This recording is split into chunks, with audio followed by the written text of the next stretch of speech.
Okay, Edwin, shall we get started? Yes, correct. We shall start at 10 a.m. sharp. Yeah, it's 10 a.m. So go ahead. All right, good morning, everyone, and thank you for joining us for this session. Embark on your journey to a healthier lifestyle. So we know, um, apologize for that. We know many individuals wants to embark on a health and fitness regime, and also many wants to improve their their well-being. But however, many are faced with challenges in getting started.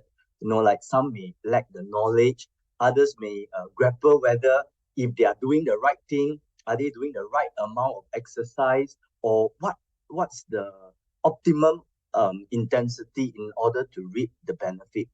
And we also know that there are many that worry, what if they overstress their body?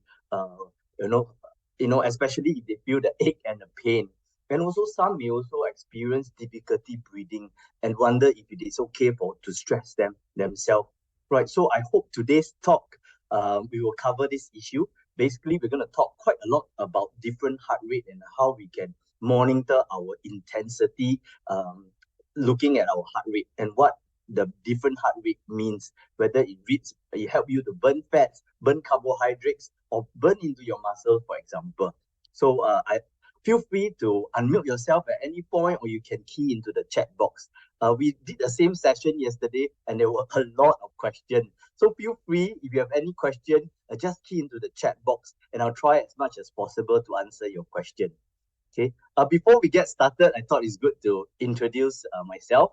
Apart from driving workplace initiative with the Singapore National Employers Federation, I'm a fitness enthusiast myself and have taken part in multiple triathlons and marathons around the world since 1997, right? So an Ironman, an Ironman is one that involves swimming 3.8 kilometer, cycling 180 kilometer on the bike, and running a full marathon. So I've done that. My recent achievement was in 2019 when I did Ironman with a timing of 9 hours and 44. Um, and in Singapore, since 1986, we have close to 2,000 Ironman. So we only have five Ironman triathlete has gone below 5 hours. So I believe I'm the third fastest in Singapore now. And just early this year, I've taken part in three other half Ironman and also qualify for the World Championship. So that's my background when it comes to sports. I'm also a volunteer with people with special needs. So I travel with them as team managers overseas for competition, right? And also the team manager used for the able athlete as well. And I used to train the national team as well. So that's my background. But by training, I'm an engineer. After a decade of doing, more than a decade, in fact, 13 years of doing engineering, I decided to pursue my passion in sports and exercise science and took 2 years off in Australia to study and also to do my master's. Right. So feel free to ask me any question at any point. All right. Now let's move into the topic. So we know Singapore, we have the longest life expectancy at 84.8. That was reported in 2019. And we have surpassed Japan, traditionally known to have the longest life expectancy. At that time, they were only at 84.1. Right now, we are still among the leading country with the longest life expectancy. And you will notice that Singaporean aged 100 years old has also doubled since a decade ago. We had about 500 a decade ago. Now we have more than 1,004 that have lived past 100 years old. And we know clearly this is due to better healthcare, healthier lifestyle, diet, hygiene as well, and also improve in medical care, medicine, and technology. Right. However, while we have the longest life expectancy, average Singaporean will live the last 10.6 years of our life in ill health. Right. In fact, during the recent symposium on aging, our Minister of Health mentioned that he used the word suffer. Most Singaporeans will suffer the last 10 years of our life in ill health. So this is a clear indication that while we are successful in preventing early death, we are not successful in preventing ill health. Right? So while we can have long life expectancy until 84, so most of us here, we're going to live an average age of 84 years old. But we know from statistics and what our minister mentioned, most will suffer the last 10 years of our life in ill health. So according to my statistics, it says 10.6. Yeah, but about there, right? 10 to 10.6 years in ill health, right? So this is definitely a wake-up call for all of us to start taking charge of our health. We know whether we like it or not, we're going to live to 84. So it's important that we take charge of our health so that we can live life to the fullest. We can enjoy life to the fullest, to have that quality of life, right? So that's very important, right? So I'm an example. I try to walk the talk, right? I'm already in my 50s, and I'm still um, um, uh, competing and still qualifying for the world champ. In fact, this year I did 3 races. Out of the 3 races, 2 races qualified me for the world championship next year for Ironman triathlon, right? And then yeah, another race I came in first as well. So I try to walk the talk as well. Yes, even in my 50s, I'm still racing competitively. And however, I also noticed that a lot of Asian, our mindset would be, oh, you are already in your 50. Why are you stressing your body so much? Right. So it's really about understanding a bit of sports science and how we can take charge of our body, listen to our body, and embark in a health regime. Right. And it's important to note when we are young, our health is given. We are very quick, we are very agile, right? But as we age, we need to put in that extra effort. Yeah, sad to say, there are a lot of people, my fellow colleagues, my classmates who are my age, most of them have, stopped doing sports, and, maybe because of stresses of life, work and family, and, they may neglect time doing sport. But it's important, like I say, when you're young, health and fitness is given. When you age, you need to put in that extra effort to stay healthy. All right. So now let's move on to the next slide. Let's look at the leading causes of death. We know that the four leading causes of death are cerebral vascular diseases, pneumonia, heart diseases, cancer, and of course excluding accident. And these are the four leading causes of death. And they are brought and heart diseases and stroke, cerebral vascular diseases, they can lead to heart attack and heart failure, right? And we know that these are some of the key reasons, key leading causes of death. And the risk factor includes, it could be age, it could be family history as well, but more importantly, their it is within the lifestyle choices that is within our control, right? So it's really how we live our life, what we eat, whether we exercise or not, right? So later we'll go dive more into this. Okay. So if you look at cancer, heart diseases, and stroke, they account for more than 71% of the total death in Singapore, excluding accident, right? So if you look at it, to target the major health problem, we need to know the risk factor that contributes to them. And sometimes a single risk factor can lead to more than one health problem. A single risk factor can lead to more health problems, right? So if you look at unhealthy eating result in health problems such as high blood cholesterol, hypertension, and then diabetes and stroke. So which also means that it's important for us to understand that our lifestyle choices can implicate our health, all right? So it's important to understand this relationship between our risk factor, whether we can resist that plate of char kway teow. Do we choose to be sedentary, for example? All right, so our lifestyle choices is important, okay? And more statistics. So if you look at the health risk of Singapore working adults, 1 in 5 has got high blood pressure, right? So that's 20% has got high blood pressure. 1 in 6 has got high blood cholesterol. 1 in 7 smoke. 1 in 10 obese, and almost half are overweight, right? So it's important to really take charge of our health. Maybe know our BMI, right? Later we'll talk about it, and then know some of these indicator and set some goal for ourselves to lead a healthy lifestyle. Okay. I'm giving you a lot of statistics to set the background first. Later we'll dive into how we can embark in a fitness regime. All right. So now more statistics again. You know, diabetes is a major public concern, right? So globally, we know nearly 500 million people around the world are living with this disease. And in Singapore, 1 in 3 individuals in Singapore is at risk of developing diabetes in their lifetime. Right?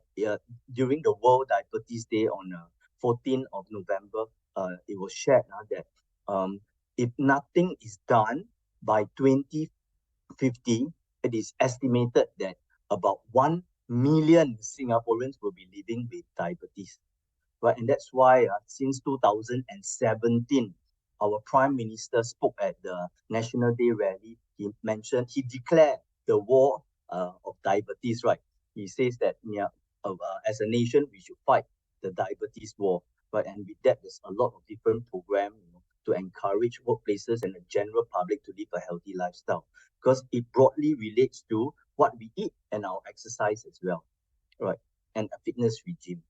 Right. And then again, we know that there's this white paper on Healthier SG as well, as seen on the advertisement, right? So it gives a very comprehensive multi-year strategies designed to empower residents, enhance well-being, quality of life, right, as we progress forward. So it talks a lot about sticking to a doctor, a family doctor, engaging in physical activity. It talks about a digital front door application such as Health Hub and Healthy 365, for example, right? And a lot of community program for the nation, right? So clearly, there is a call for everyone to live a healthy lifestyle. Okay. Mm. And now this may look very simple, healthy lifestyle and maintain a good health. These are some of the things we look at. Very easy to understand, but do we consciously remind ourselves to live a healthy lifestyle? Do we consciously move? Number one is about physical activity. Do we engage in physical activity? Right, as shared earlier, right, when we are young, fitness is given. We are very quick, we are very agile. As we age, do we consciously set time to exercise, set time to look after our health? That's very important. And HPB has put it very simply. It's really about moving. And the reason for that is when you move, you increase your heart rate. When you increase your heart rate, you are working on your cardio fitness. And cardio fitness is the most important muscle in your body, right? We'll cover that in the later slide as well. And then number two is about eating.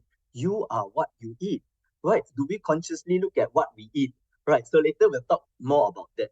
And of course, relax is about mental well-being. Mental well-being is about being positive, it's about manage conflict at the workplace, stresses of life. So that's very important. A lot of people may invest in exercise classes, invest in the gym, but not many really invest in their mental wellness. Right? There's so much work we have put into this topic on mental health. Myself, I'm represented in the multi-agency task force for mental well-being with our senior minister of state, Dr. Janil. I'm also represented in the work group for mental health for workplaces with our Minister of State, Minister Gan Seok Kwang. So you can see there's so many work groups. In fact, I'm involved with 4 work groups, 2 with the ministers and another 2 with 2 other agencies and ministry. So there's clearly a lot of emphasis on mental health. And you will also learn that physical activity does help in your mental wellness as well. Right? We'll cover that more in detail later. And avoid infection. Yeah. So recently we have heard the news. Again, there's new pathogen that's surfacing. People are getting influenza in China and also in the US. Right. So it's really about avoiding infection. Right. And to live a healthy lifestyle, it will help to boost up your immune system. And that's the key thing we want to do for ourselves. Right. It's about building our immune system so that when we have a strong immune system, whatever germs that enters our body, our strong immune system will quickly build up the antibodies, the right soldiers to fight whatever that's affecting your body. And that's the key objective of also living a healthy lifestyle. And it's so important because during the pandemic, we were doing a talk on the COVID-19, influenza, tuberculosis, and all infectious diseases at the workplace. And there were a lot of questions. Can I be taking immune booster? Should I be taking apple cider? All these are good to have. But at the end of the day, the best way to build up your immune system is through a healthy lifestyle, right? So these are some of the key points that we'll touch on. And of course, detect early, don't smoke, and manage conditions such as overweight, high blood pressure, high blood cholesterol, and high blood sugar. Right. So I'm mindful of time. I won't go through detail, but this is a very important slide for you to get started to embark on a healthy lifestyle. Look at the different points here and how you can, um, you know, uh, put time off to really focus on some of these key things. What you eat, exercise, for example, mental health, relax, for example, avoid infection, especially during this period. Maybe put on a mask or wear a mask to protect yourself and also the loved one. Or if you are sick, you should be wearing a mask. All right, now let's move on to the next slide. I thought it's important for us to, before we get started on a health and fitness regime, important to do a health check. So I mentioned earlier, this year I took part in 3 major races. One in Korea, one in Finland for the World Championship, and another race in India. So I took part in these 3 races from in June, August, and October this year. And in February, I went for a thorough health check. Right, even though the recommendations say people my age, 50 years old and above, we have to take a test once a year. I must confess that I did 3 basic health screening. And the reason for that is because I noticed that my LDL was a bit on the high side. So I was a bit concerned. So I went for extra basic health screening. And some basic health screening are free anyway. So for me as an athlete, I really monitor my LDL, my HDL, my triglyceride, and also my total cholesterol, basically. And this is so important, right? Because we know that our lifestyle choices can affect our cholesterol level as well. Right? So for basic health screening, usually it will cover these key areas. But apart from that, I also go for a thorough health check for an ECG. It can be rested ECG, or they can stress you and make you run on the treadmill just to make sure that my cardio fitness is okay, just to make sure that my breathing pattern is okay, right? And then, of course, some other tests as well. So I can't stress enough the importance of getting a thorough check before you embark on a fitness regime, just to have a clear mind that hey, I'm okay to go and I'm okay to start working on my heart and my lungs. Right? That's your cardio system. Okay. Now, so the next thing, apart from detect uh, through health check, another um, very simple formula would be the BMI, right? It's really about knowing your BMI. And if you look at your BMI, this formula will calculate your weight in relation to your height. And for most people, it provides a very good indication of your body fats as well.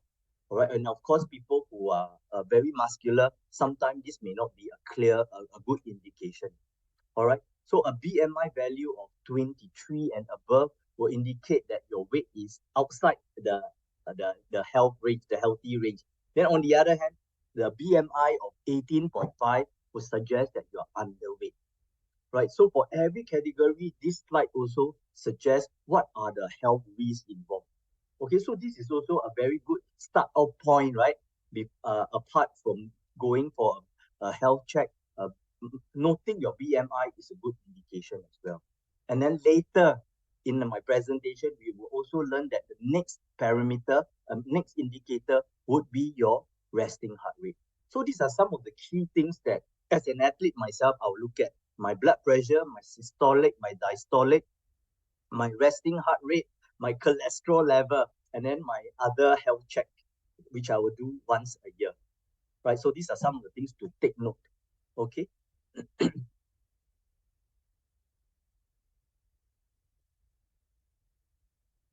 Okay, now let's look at overall fitness, right? So your overall fitness involves physical fitness. Physical fitness would means that having the efficient blood and circulation, muscular strength, stamina, and good balance. So that's what we call physical fitness. And it involves your ability to carry out tasks without being fatigued easily. But it's really about your cardiorespiratory, your endurance, your muscular strength, your muscular endurance, and even your flexibility, right? So this is really about physical fitness. I give an example of my sister. My sister is also in her 50s, closer to 60, and she has got problem going to the market herself. So sometimes for her, carrying the going to the market and carrying her stuff sometimes can be a challenge for her because it claims that it's a bit heavy. So apart from using the trolley, she will need the maid around to help her carry, and she hasn't got the stamina to even walk to the market. Sometimes even though it's very close, she needs to take a taxi to the market.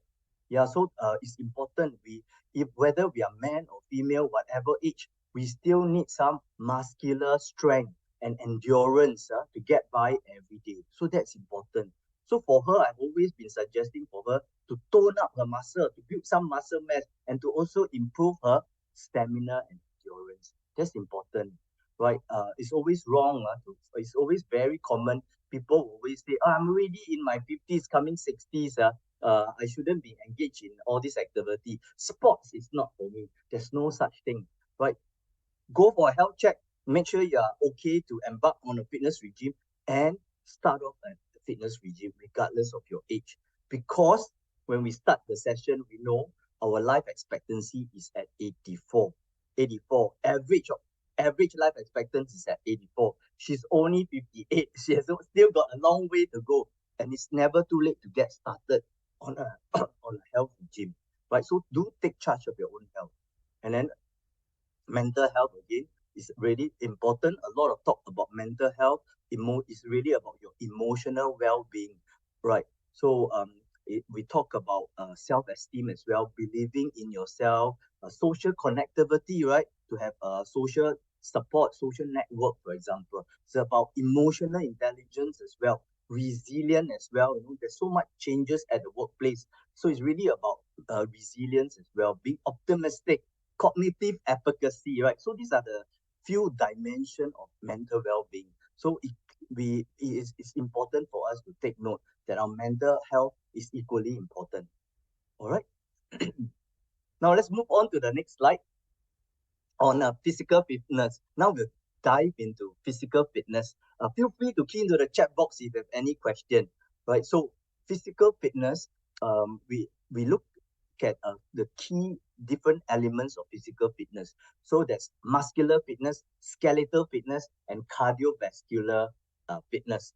And muscular fitness will involve things like endurance, and that's what my sister needs. She hasn't got the muscle to carry her stuff. She hasn't got the stamina to walk to the market. So it's important, right? At 58, and you can't do simple things like that. It's quite sad, right? So it's important to get started somewhere, right? So endurance is what for ladies, for example, ladies, some may not want to build muscular muscle. So some may suggest, hey, I'm a lady, I don't want to have big muscle, right? So, but then it's also good to tone up your muscle. You still need to have muscle to get by every day. So it's about toning it. Toning it would mean that doing any exercises that stresses on that part of the muscle. It could be taking lightweight to build up muscle. Lightweight with more repetition, right? More repetition is more reps, right? 1, 2, 3, and more reps. So that will help tone your muscle. So that's important, right? So when you are doing exercise with the presence of oxygen, that means you are talking, you can be singing. That's what we call aerobic exercise. Aerobic exercise means exercising with the presence of oxygen. On the other hand, man, a lot of male would like to have six abs, bulky muscle, good muscle to look good and to feel confident, right? So some of them may carry heavy weights. Heavy weights, sometimes they may be holding their breath and not breathing because it's so heavy. So they have to be holding their breath. and so to build up, to bulk their muscle. So that's what we call anaerobic exercise. Anaerobic would suggest that is in with the absence of oxygen, not exactly absent that without oxygen we cannot survive, but it could be things like we are holding breath. So for example, a man carrying a very heavy weight, he'll be holding the breath and trying to carry the weight. It could be a good example would be Joseph Schooling. Joseph Schooling, when he swims his 50-meter fly, he will be holding his breath. In fact, the whole 50 meter, he only need to take one breath. And that's holding his breath, and that's anaerobic exercise.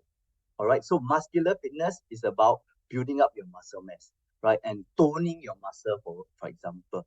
On the other hand, skeletal fitness is very important. And I must confess that even myself, my coach will always remind me that have you been doing your stretching?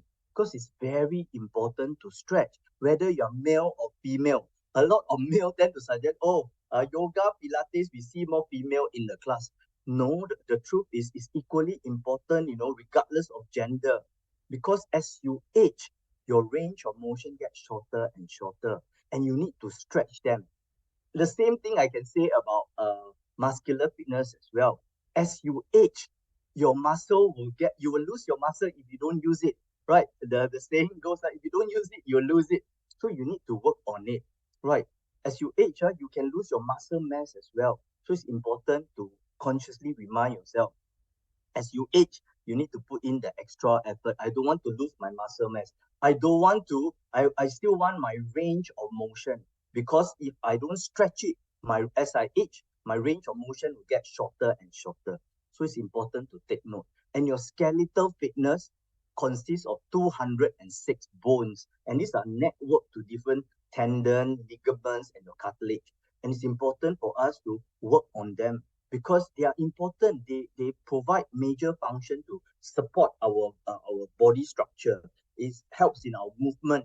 It helps to protect our organs as well, right? So skeletal fitness equally important, right? But I would suggest the most important fitness would be your cardiovascular fitness. Cardiovascular fitness, like in my following slide, we will go more detail into cardio fitness, right? Vascular fitness is what we call aerobic exercise, and it enhances our ability of our heart and our lung to supply oxygen to different parts of our body. And that's our engine, and that's our motto in our body, right? So it's important to take note of that. And there are people that may suggest, I say people because I used to work very closely with fitness instructor, with athletes as well, and also with the general public when we organize a lot of sports activity. So there are people that may suggest sports and exercise is not my thing. There's no such thing. Sports and exercise not my thing. Or I get out of breath just walking for lunch to lunch. How can I do a 1 or 2 kilometer walk? Quite common for people to say that. But do take note that when you embark on a fitness regime, you have to be patient, because over time, your heart will get stronger and stronger. And walking 1K, 2K is no longer an issue. Right? I have seen a lot of runners, when they started off, it's a challenge for them to do 2K. When now this Sunday, they are doing the 21K. Two of them, I met up with them yesterday. When they started, they couldn't even run a 5K, right? And now they are going to attempt a 21K this weekend at the Stand Charge Marathon. So that's possible, all right? So just be patient, give yourself some time, and, over time you will progress, right? So I would like to give one example here as well. I do have a patient, when he was 36, 37 years old, he had a heart bypass, and it was sad because, at 36, that's a very young age. And the reason could be genetic, but he is also somebody very typical that only goes to the gym and build muscle mass, building muscle mass. And that's among the bodybuilders or people who go to the gym, there's always this myth about, if I want to be building up muscle, I shouldn't be doing cardio, because cardio will burn my muscle. That's quite true. To a certain extent, that's true, but later we'll understand only at certain stage you will burn muscle mass, right? So whether you're male or female, if you're building up muscle, you still need to be doing cardiovascular fitness, because cardiovascular fitness will improve your blood circulation. It will increase the nutrient delivery to your body and will enhance recovery. And all these are important for building muscles as well. All right. So now the most important fitness I would suggest would be cardiovascular fitness. So let's look into cardiovascular fitness. Right. So cardio is the heart and vascular is the blood vessel. Right. So the heart is the most important muscle in your body. Right. So yes, it's important to have your 6 abs. It's important to have your bicep, your chest, but the most important muscle is your heart and your lung. Right. And to work it, you need to do cardiovascular exercise. Right. And so sorry, let's see. Yep. So how the heart and so cardiovascular is how your heart and your lung work together. Right? Is the motor, is the engine of your body. The lung provide oxygenated blood to your heart, and your heart transport the blood to the oxygenated blood to different part of your body. And that's how we work. That's the engine, the motor of our body. So the gentleman at 37 years old that had a heart bypass only take heavy weights. And the reason for that is because he just refused to do cardio activity. He believes that, hey, I'm defeating the purpose because I'm building muscle mass and now you want me to run, then I'll be burning my muscle. That's not true. You still need to do some form of muscle. So he is a very good example of somebody who looks good on the outside, right, but got a very weak heart.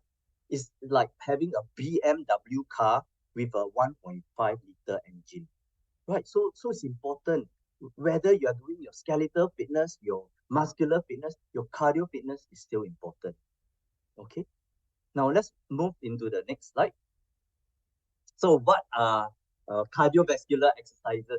They are exercises that stresses your heart and lung, the most important engine in your body, the most important muscle in the body. And when you do the exercise, it's important to make sure that you work on different parts of your body. Right here, I would like to give a very important example about some people who go for exercise classes. So it's no good just to go for exercise classes, the same type of exercise classes day after day, because you'll be working on the same muscle, right? You should be doing a variety of activity that works on different part of the muscle. So for example, other than doing Zumba classes, you may want to do yoga, you may want to do different activity that work on different part of your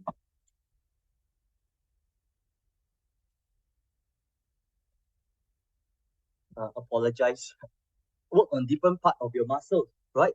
So important to make sure you have a well-balanced workout that train your upper body, also train your lower body at different part of the muscle.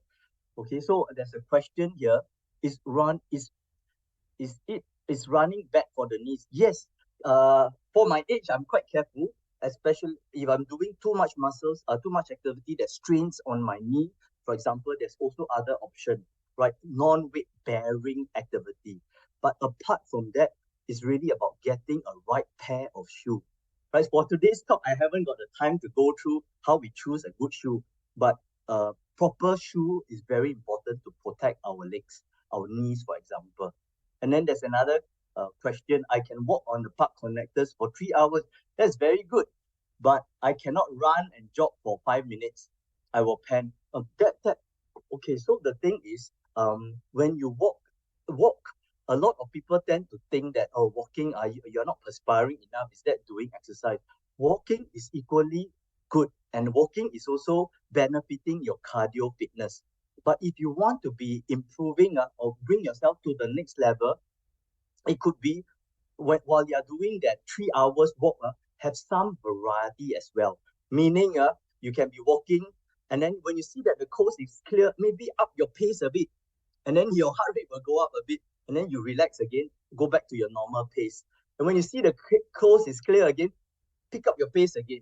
So that's adding variety to your jog, right? But you always start slow. I think walking is a good cardio activity as well. Even for myself, when I was training in Germany, it was very interesting because my coach my German coach at that time only allows me to walk. And I was thinking, this coach must be very racist. Everyone is running and is making me walk. Because walking has got its benefit as well. It will help to build up your first source of energy, which is fat burning. And so when my fat burning zone, when I get fitter and fitter, even at a higher heart rate, I'm burning fats. All right, so even at a higher heart rate, my heart rate is already very high, I'm still using fats as a source of energy, right? Yeah, so I suggest there's question about hiking shoe. I think you should it really depends. It's not about what type of shoe. At the end of the day, it's really about what kind of feet you have. Whether is it under pronate, over pronate, or flat feet, right? So and also the sole of the shoe, right? Whether it has got grip or whether it has not no grip, right? So more importantly, it's not about whether hiking shoe can be used for running. Yes, it can be, but more importantly, whether is it a neutral shoe, a flat shoe, or for over pronated shoe. Okay. Now let's move on to the slide. And then an exercise you can sustain 30 minutes. Right, 30 minutes means according to HPB suggestion is 1 week, 150 minutes or more, right? So it works out about the same 30 minutes for the exercise. And at least 60% of your maximum heart rate. So we'll talk about that later, about heart rate concept. Yeah, and then of course the benefits I won't go through in detail. So the benefits will be things like improve your heart and lung function, which is your cardio, improve your endurance, that's what my sister need, lower your blood pressure, improve your immune system, and that is the key again. At the end of the day, we want to make sure our immune system is strong so that when any germs attack our body, we don't fall sick so easily. And we do notice that at the workplace, whenever there is a flu season or cough season, we will notice that there are some people that may fall sick very, there will be a few individuals that fall sick. They will be the first one to fall sick. Right, so that's maybe an indication that maybe the person should start living a healthy lifestyle to improve his health condition so that immune system will be stronger. So that when there's a virus around, the immune system, before the virus can attack the body, the immune system can already eradicate them before there's more harm and more symptoms to the body, right? And of course, other benefits like decreased body fats and stress and also risk of lifestyle diseases. All right, so there's a question: is stairs climbing stairs climbing is a very good cardio system. In fact, the number one voted exercise in some magazines in the US is lunges. Lunges is the motion for lunges very similar to stairs climbing. However, do take note, going up the steps is good, but coming down is not as good for the knees.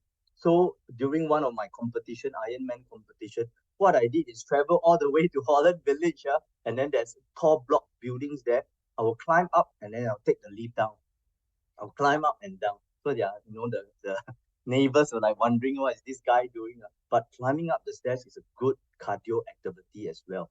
In fact, it can be quite strenuous as well. All right. In fact, it may not necessarily be just fat burning. You may go into your carbo burning as well, which we will talk about in a later slide. Okay, so what are some of the cardiovascular exercises, right? It could be things like brisk walking, running. Brisk walking, do not underestimate brisk walking. A lot of people may suggest, hey, you're not perspiring. Are you sure you're putting enough effort?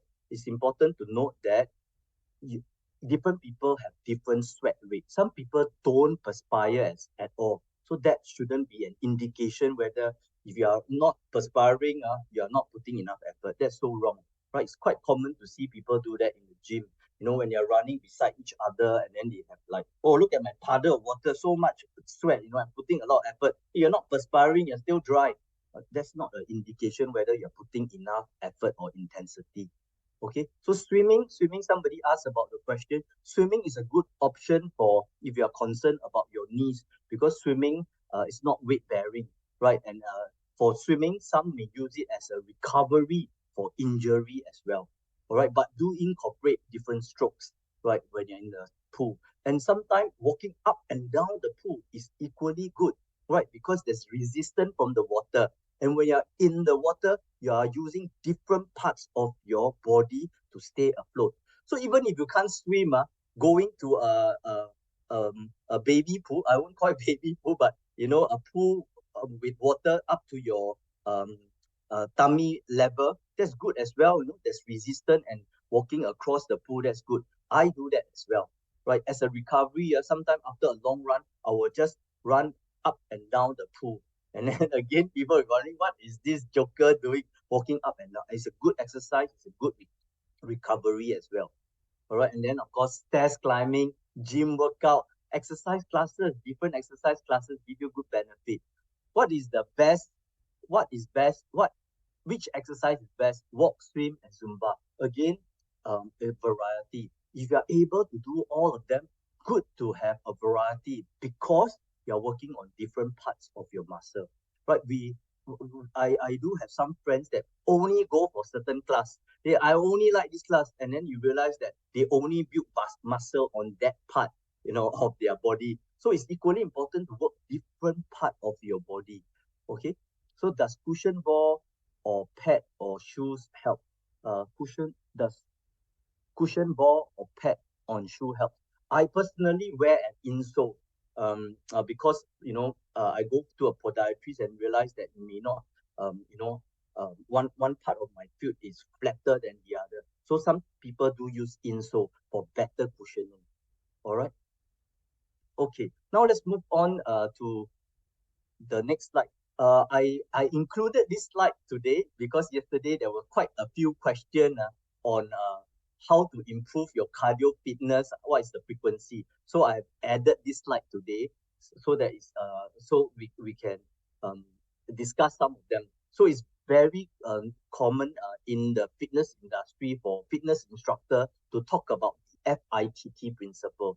It's very similar to what HPB already advocate, about 150 minutes a week, moderate to vigorous activity, for example. So it's the same. Frequency stands for 3 to 5, F for frequency, 3 to 5 times a week. All right. Yeah, some people may think that, wow, 5 times very daunting.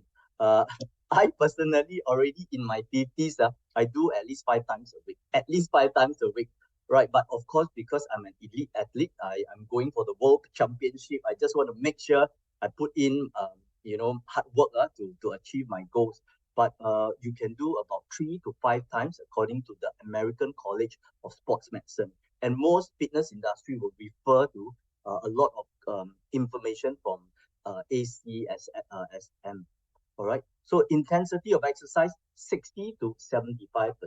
But later in my presentation, you will notice that it can be quite confusing because there are people that say 50 to 70. There are people that say 55 to 75, but it's really around there, right?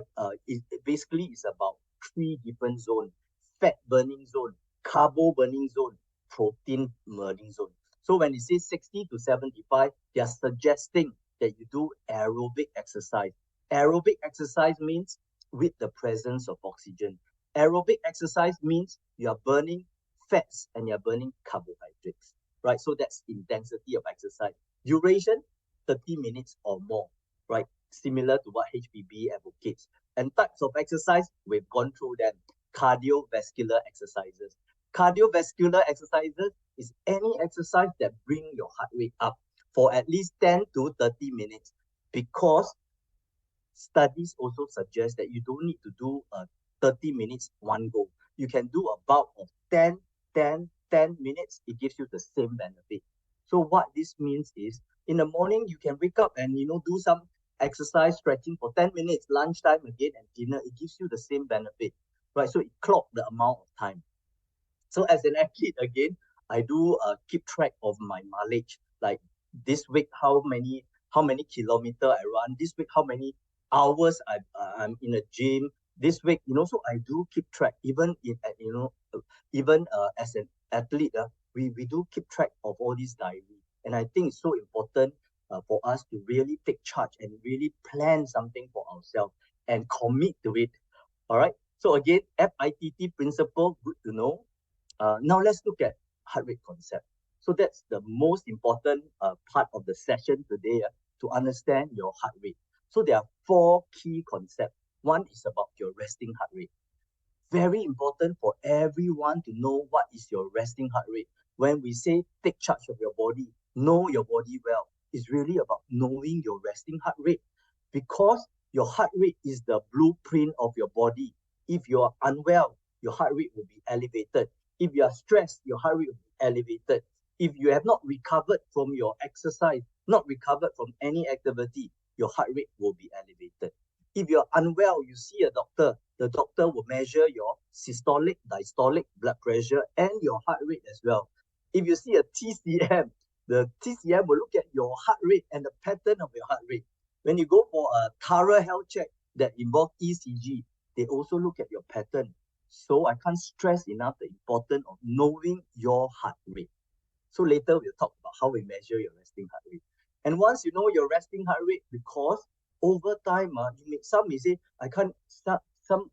Someone suggested earlier that, oh, I can walk 3 hours, but quite challenging to do a run, right? So you will notice that if you keep embarking on that, and you start taking baby steps to increase your pace, you will notice that your heart and lungs get stronger and stronger over time. For example, now I measure my resting heart rate is 45. 3 months later, if I'm embark on a fitness regime, you will notice that your heart rate will improve because you get stronger. One pump, it can pump a large volume of blood. It doesn't need to pump so many times. All right.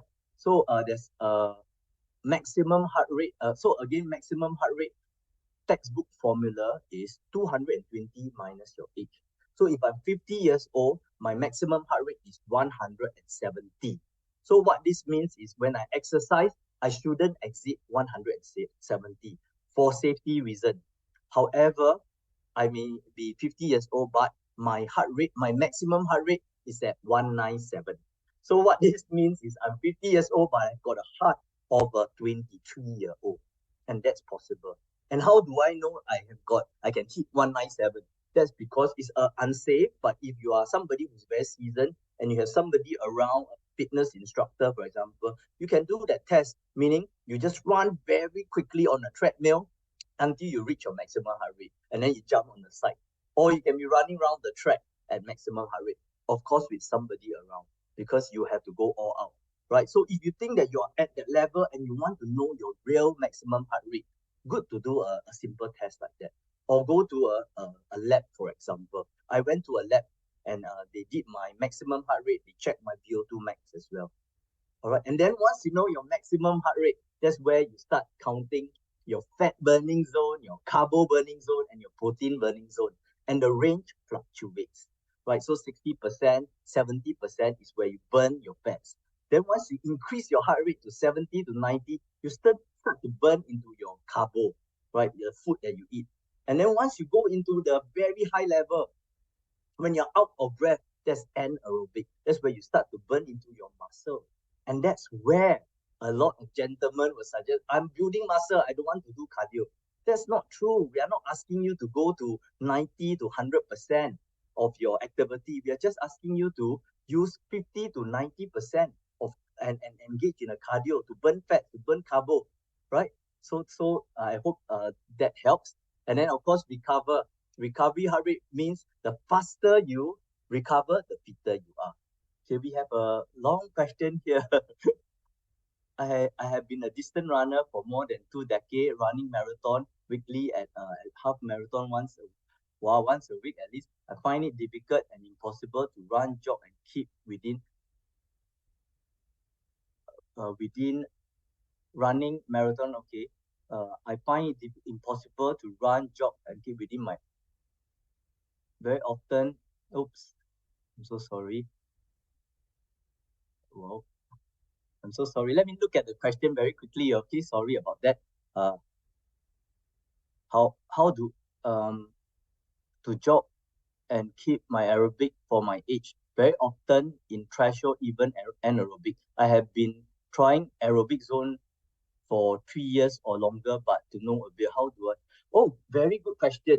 So, for example, recently, your zone will actually fluctuate. So very important is to know what is your maximum heart rate. So I have been adjusting my zone as well because I noticed that when your fitness improve, sometimes your zone may change as well. And sometimes, when for example, my maximum heart rate is supposed to be 170, but my real maximum heart rate is 197. Right. So for this gentleman, can we I will take this separately with you. I'll give you my email, and then we can take this separately, because the thing is really to find out your real max heart rate, right? And then to work out your zone accordingly. Or another option is to go to a lab and test what is your anaerobic threshold. So I know my anaerobic threshold is at 163. So once I reach 163, that's the point where I want to watch, because it may start to switch into my protein muscle zone, right? So let's discuss this separately. All right, so let's move on to the next slide. Okay, so now maximum heart rate, this is the formula. So is 220 minus your age. That's a very safe formula. But however, if you want to know your real max heart rate, if you're somebody that's very fit, have been doing exercise for the longest time, then it's worth finding out your real max heart rate. All right, and and then, of course, your target heart rate. So once you know your maximum heart rate, then you can plan your running accordingly, right? To be very strategic. If I want to be burning fat, then I want to set my watch at 50% of 170, which is my max heart rate.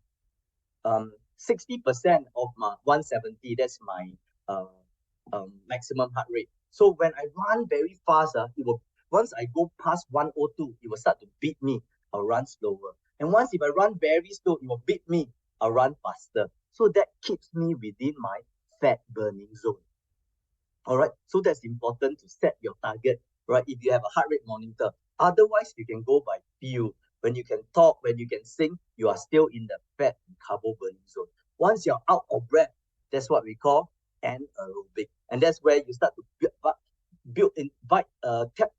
tap energy from your muscle. And the end result is the buildup of lactic acid. All right. So we'll talk about that in the later slide. And if you want to be more you want to set your target rate age more accurately, some people may consider using the Covenant formula that takes into account your resting heart rate. All right, so do take a picture of this, and if you have more questions, I will leave my email later. We can discuss further. All right, now the most important thing is checking your heart rate. So the best time to check your heart rate is early in the morning. And when you're lying down and you have a good night's sleep, make sure you're calm, you're not stressed. It's not the end of the month where you are very busy with work, need to give report. So take it over a period of time and know what is your resting heart rate. All right, and then don't do any strenuous exercise before that. Of course, well rested and not on any medication, because medication can affect your heart rate as well. Not on coffee as well, because it will elevate your heart rate as well. So know your resting heart rate. Why is important? Because it's the blueprint of your body. When you get fitter and fitter, your resting heart rate may get lower and lower. My resting heart rate is at 42 when I'm at my peak. When non competition season, usually it may go as high as 48. So what it means is 1 minute, my heart only beat 48 times. Right, so the fitter you are, the lower it will get.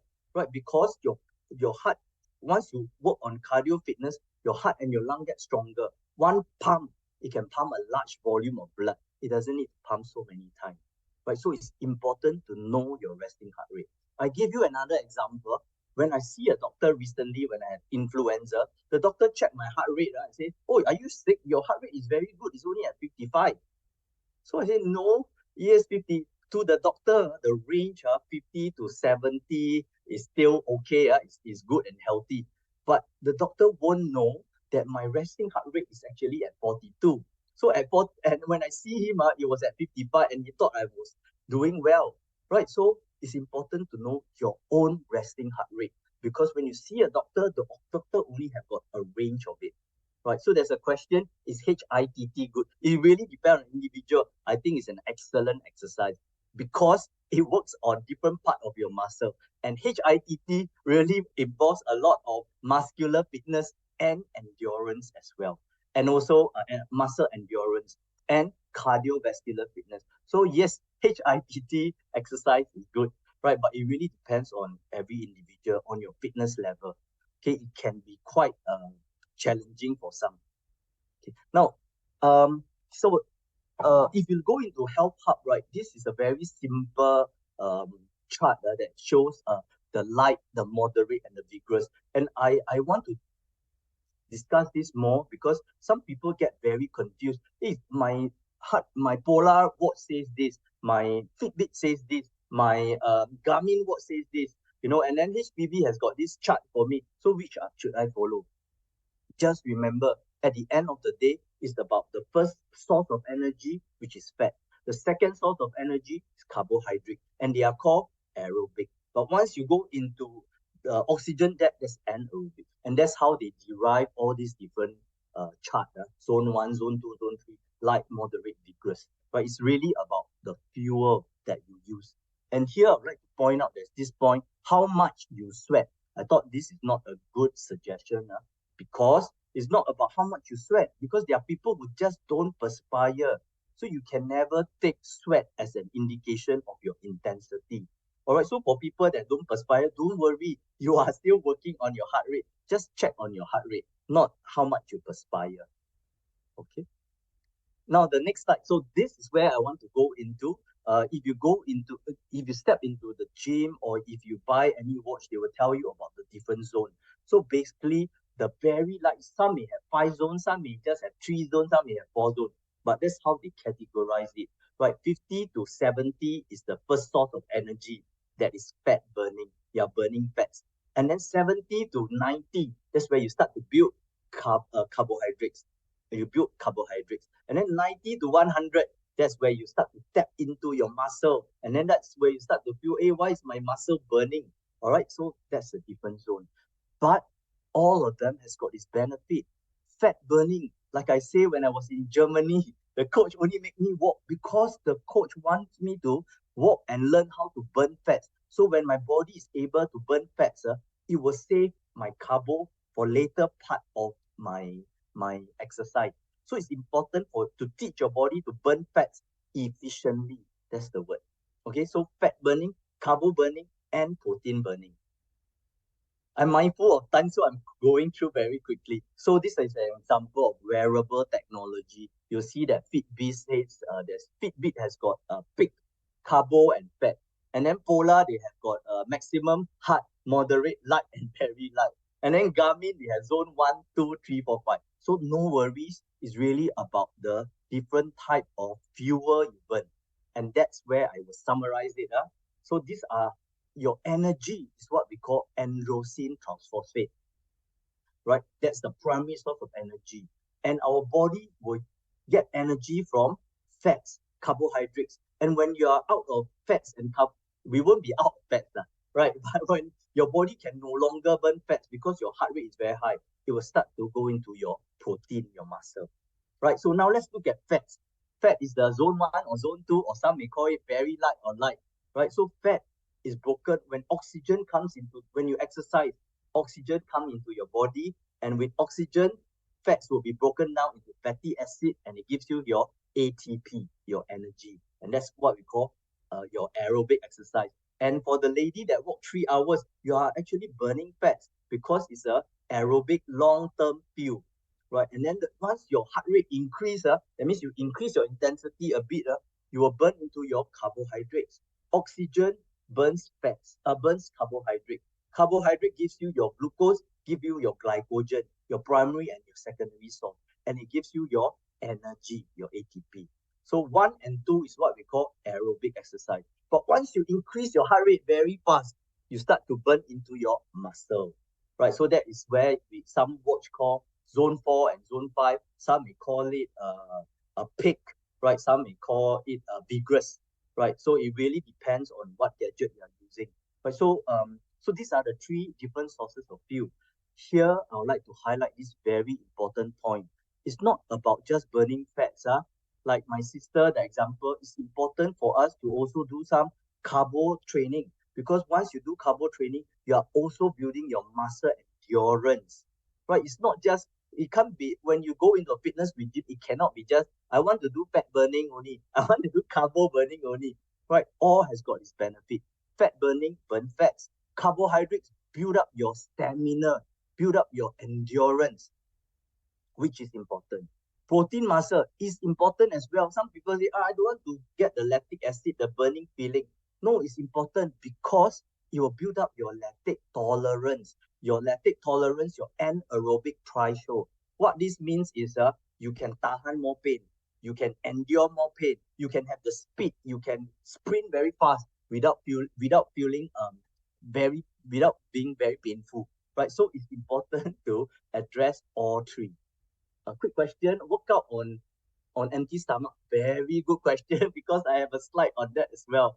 So I have a slide on empty stomach because take for example, if you go for a swim, swimming is very carbo intense because when you swim, you're burning fats, you're burning carbohydrates, right? You're using different part of the muscle, and after swim, usually you get very hungry. You'll notice it's a very good example because many people after swimming they will feel hungry because you are using a lot of carbohydrates. So as such, after a good swim, don't have good food. It's really too much food. It's always about input and output now, right? Whatever you burn, you shouldn't be overloading again. So the question again, if you are on empty stomach, if you don't have enough carbo load, you have not eaten enough, once your heart rate increase, you can no longer use fats. But because you have not eaten enough, you don't have a lot of food in you, carbo in you, then you may faint, right? You may not feel well, right? So it's important to make sure that you have enough carbo load in you. You have from previous day of food, from breakfast, for example, because once you increase your intensity and then you don't have the fuel to support, quite common for people to faint because of the heat. It could be because they run on empty stomach, because they exercise on empty stomach. And that's where this fuel come in. Important to make sure you have load enough carbohydrates stored from previous night of dinner or stored this morning, for example. All right, I'm very mindful of time. I'm so sorry we stretch a bit. Lactic tolerance is where you lactic tolerance is the point where you switch from aerobic exercise to anaerobic exercise. That's lactic tolerance. That means you can tolerate the aerobic exercise until a stage where you feel like, oh, my muscles start to feel hot. That's where you start to build up your lactic in your muscle. Right. So that's called lactic tolerance. And I would like to have longer lactic tolerance. Higher the lactic tolerance means I can endure longer. Okay. Mindful of time. So this is just a slide to tell us it's so important. A lot of people still like try to challenge. No lah, I want to be burning fats. Is there such thing as burning fats and burning carbo? You will see from this slide there's a crossover. If you want to be burning fats, you should be going low intensity because these three slides shows there's a crossover. Once you increase your intensity, the first one says 60%, about 58%, you start to burn more carbo. The use of fats drop. The second slide says about 50%. Once you increase your intensity to zone 1 or zone 2, you start to burn to zone 2, you start to burn more carbohydrate. You don't use as much fats. And then the last slide talk about VO2 max, right? So clearly there's a crossover point, right? When you increase your intensity, the you are using less fats, you'll be burning more carbohydrates. So for people who want to be burning fats, you shouldn't be doing too high intensity because high intensity only suggests that your stamina is very good, your endurance is very good. You may not necessarily be burning enough fats. You'll be burning more carbohydrate. And the result of burning more carbohydrate would means that you get hungry. And that's the mistake a lot of people make. They go for very intense exercise, they burn a lot of carbohydrates, and then they start eating a lot. All right, so I hope this slide helps. Now, incorporating exercise into your daily routine. So these are some examples. I won't go through them, but it's important to take note that you can take simple steps, simple effort every day. Even doing house chore consistently for 10 minutes, 20 minutes. I mop the floor, I scrub the floor. Sometimes it takes half an hour. That is very good exercise. Sometimes I feel the back ache and then my bicep pain. That's possible. That's good cardio as well because you're doing it continuously, you're elevating your heart rate and you're using different parts of your body muscle. All right. Yeah, so these are some activity. Move, HPB National Step Challenge, very simple way to get started. Move for mental health. That's what the World Health Organization said. It's important to engage in physical activity to improve your mental wellness as well, right? Just two last slide, yeah. I'm mindful of time. Nutrition. You are what you eat. So it's really important to take note. Now, HPB has done a lot of this healthier choice symbol. And I personally, I would, when I choose my food, of course, I will make sure that they are healthier choice symbol, right? And then the healthy plate as well. What to eat more, what to eat less. Personally, I think I may be deprived. Sometimes I hardly eat fried stuff, but it's just me. But if you have to take fried stuff, we know there's trans fat and saturated fat. Do take it in moderation because we know they are not good and it will lead to an increase in your LDL and your HDL as well. And we know that trans fat and saturated fat, they are associated with a lot of risk, heart diseases, coronary heart diseases, right? So less salt, less sugar, less trans fats, saturated fat, but good increase your intake for whole meal as well. They have a lot of nutritional value. Okay, and one last slide. Uh, this is not new. I think all of us, we know that sugar can have many negative effects, both physically and mentally. Right. So in terms of weight gain, sugary food and beverages will increase high calories. But high calories, if you don't burn them, you will gain weight. All right. And then also health impact as well, because we know high sugar intake can also link to risk of heart disease. Right. It can also elevate your blood pressure as well, and inflammation, and also high triglyceride level. Triglyceride is what I always go for my basic health test. Your LDL, your triglyceride, your HDL, your total cholesterol. Important to monitor them. Right? And we know that sugar, some cancer cell also feed on sugar, right? Certain types of cancer feed on sugar. They thrive on sugar. But and sugar also fluctuates your mood as well. There's still a lot of studies about it, because some may suggest that chocolate help to boost up your happy moods, right? But then it may also cause you to have a crush as well. Sometimes when you take sugar, you may have a spike, you become very quick, and then once it drops, it can have a crush, and that will affect your mood, right? So that they call that mood swing. All right, so if you are keen to find out more, you can always write to me. But otherwise, for workplaces, there's always this workplace outreach wellness. You can subscribe to this and subscribe to more talks for your workplace. Otherwise, SNEF, we have always been doing a lot of such talks, aggregate among a demand among companies that may not be able to form a group for this funding. But otherwise, strongly encourage everyone to get your workplace to subscribe to this workplace outreach wellness. All right. I will want to I've come to the end of the talk, but let me just include my email here. Anyone that wants to find out or discuss more on this topic can always write to me. All right, so that's my email. Oh, sorry, I missed out the SG, .sg as well. Anyone, any more question? So we have come to the end of the talk. Thank you everyone for participating. And if you find this talk useful, I strongly encourage you to share this with your fellow colleague, because we have some other sessions this week, the same session. Yep, so I have already input the Eventbrite link in the chat. So for participants who are interested to join, we have an upcoming session later on for the nutrition talk. And if you have any question, please feel free to write to me. Thank you so much, everyone.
All right, so thank you everyone. We'll end the session here.